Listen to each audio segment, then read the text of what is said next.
আসসালামু আলাইকুম রহমতুল্লাহ। প্রিয় দর্শক, কেমন আছেন? আশা করি ভালো আছেন। প্রিয় দর্শক, 4 বছর ধরে অপেক্ষায় অবসর ভাতার সংকটে রয়েছে 88,000 শিক্ষক। প্রিয় দর্শক, বেসরকারি এমপিভুক্ত শিক্ষা প্রতিষ্ঠানে অবসরপ্রাপ্ত প্রায় 88,000 শিক্ষক কর্মচারীর অবসর ও কল্যাণ সুবিধা পাওয়ার সংকট কাটেনি। তারা অপেক্ষার প্রহর গুনছেন 4 বছর ধরে। বেসরকারি শিক্ষা প্রতিষ্ঠানে শিক্ষক ও কর্মচারী অবসর সুবিধা বোর্ড এবং বেসরকারি শিক্ষা প্রতিষ্ঠানে শিক্ষক কর্মচারী কল্যাণ ট্রাস্টের কর্মকর্তারা বলেন, দীর্ঘদিনের সৃষ্ট সংকট কাটাতে এখনই প্রয়োজন 9,000 কোটি টাকার তরল অর্থ।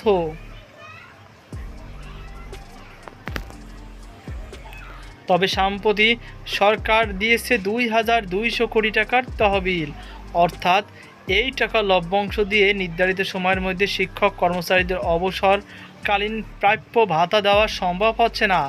আদালতের নির্দেশনা অনুযায়ী অবসরের 6 মাসের মধ্যে সব শিক্ষকের পেনশন সুবিধা পরিশোধ করতে হবে। তবে শিক্ষা মন্ত্রণালয় জানিয়েছে, প্রয়োজনীয় অর্থ বরাদ্দ না থাকায় এই নির্দেশনা বাস্তবায়ন করা সম্ভব হবে না।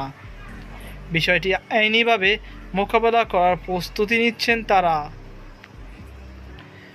শিক্ষা মন্ত্রণালয় সূত্র জানিয়েছে, বর্তমান অবসর সুবিধা 2021 সাল পর্যন্ত আবেদন খারিজ করা হচ্ছে। অন্যদিকে শিক্ষক কর্মচারী কল্যাণ ট্রাস্ট 2022 সালে আবেদনগুলো নিষ্পত্তি করেছে।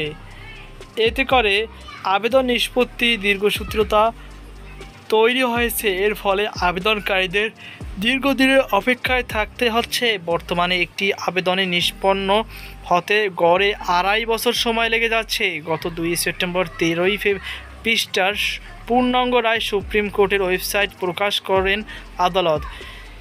তার আগেও 2024 সালের 22 ফেব্রুয়ারি বেসরকারি শিক্ষা প্রতিষ্ঠানে এমপিভুক্ত 5 লাখের বেশি শিক্ষক কর্মচারীকে অবসরের 6 মাসের মধ্যে অবসরকালীন সুবিধা প্রদানের নির্দেশ দেন হাইকোর্ট।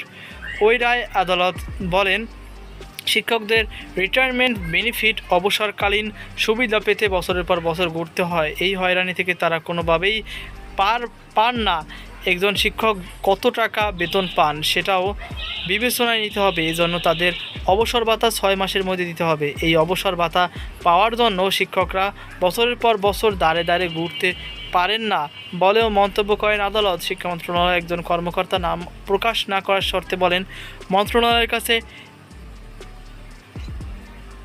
এখন এই পেনশনের প্রদানের জন্য পর্যাপ্ত অর্থ নেই। অবসর সুবিধা বোর্ড এবং কল্যাণ ট্রাস্ট পেন্ডিং আবেদনগুলোর অর্থ ছাড় করতে প্রায় 9,000 কোটি টাকা দরকার।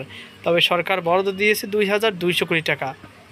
বেসরকারি শিক্ষা প্রতিষ্ঠান শিক্ষক কর্মচারীদের অবসর সুবিধা বোর্ডের অনুকূলে 2,000 কোটি টাকা বন্ড হিসাবে এবং বেসরকারি শিক্ষা প্রতিষ্ঠানে শিক্ষক ও কর্মচারী কল্যাণ ট্রাস্টের অনুকূলে মূলধন তহবিল গঠনের লক্ষ্যে 200 কোটি টাকা অনুদান হিসাবে বরাদ্দ দেওয়া হয়েছে। ফলে আদালতের নির্দেশনা বাস্তবায়ন সম্ভব হবে না। ওই কর্মকর্তা আরও বলেন, আদালত পূর্ণাঙ্গ নির্দেশনা দিয়েছে। আমরা আমাদের আইন কর্মকর্তাদের সঙ্গে আলোচনা করে বিষয়টি আইনিভাবে মোকাবেলা করব।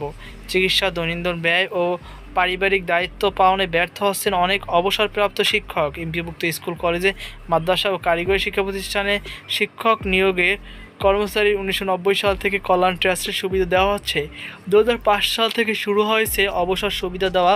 নীলক্ষেত ও বাংলাদেশ শিক্ষা তথ্য পরিসংখ্যান ব্যুরোর ব্যানবেইস ভবনে বেসরকারি শিক্ষা প্রতিষ্ঠানের শিক্ষক ও কর্মচারীদের অবসর সুবিধা বোর্ড এবং শিক্ষক কর্মচারীদের কল্যাণ ট্রাস্টের কার্যালয় অবসরপ্রাপ্ত অনেক শিক্ষক কর্মচারীদের জানিয়েছেন, মাসের পর মাস, কেউ কেউ বছরের পর বছর পেনশন সুবিধা থেকে বঞ্চিত হচ্ছেন। এতে চিকিৎসা, দৈনন্দিন ব্যয় ও পারিবারিক দায়িত্ব পালনে তারা চরম সংকটে পড়েছেন। এসব শিক্ষক কর্মচারীদের কবে নাগাদ তাদের অবসর ভাতা পাবেন তা অনেকটাই অনিশ্চিত।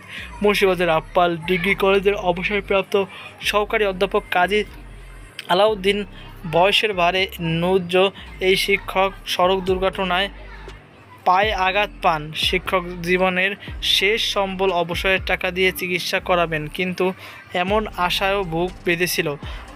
4 বছর ধরে অবসর বোর্ড ধরনা দেওয়ার পরও কোনো হদিস নেই সেই অর্থের। তাই লাঠিতে ভর দিয়ে খুঁড়িয়ে খুঁড়িয়ে চলাই এখন যেন তার নিয়তি। শুধু কাজী আলাউদ্দিন নন, শিক্ষকতা শেষ করে বছরের পর বছর অবসর ও কল্যাণ ট্রাস্টের টাকা পেতে প্রত্যন্ত অঞ্চল থেকে বারবার রাজধানীর ব্যানবেইস ভবনে এসে কোনো সুরাহা না হওয়ায় হতাশায় মানুষের গড়ার এসব কারিগর কেউ কেউ প্রয়োজনে দাঁড় দেনা করে জীবন চালাচ্ছে, অনেকে শিক্ষক টাকার আশায় ঘুরে ঘুরে মারা গেছেন, এখন চেষ্টা চালিয়ে যাচ্ছেন তাদের উত্তরাধিকার। বৃহস্পতিবার সকালে বেনবেইজ ভবনে ৭০ থেকে ৮০ বছরের বয়সী একাধিক ব্যক্তির কাগজ হাতে কর্মকর্তার জন্য অপেক্ষা করতে দেখা গেছে, কিন্তু দীর্ঘ সময় গেলেও তারা কর্মকর্তার দেখা পাচ্ছেন না।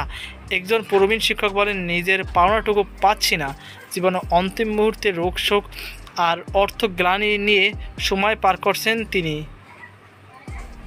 প্রিয় দর্শক, আশা করি বুঝতেই পারছেন আপনাদের এই শিক্ষক অর্থাৎ মানুষ করার কারিগরদের দুঃখ জীবন দুর্দশা, তাদের যে পাওনা টাকা, তাদের যে অবসর ভাতার টাকা সেটি তারা পাচ্ছে না।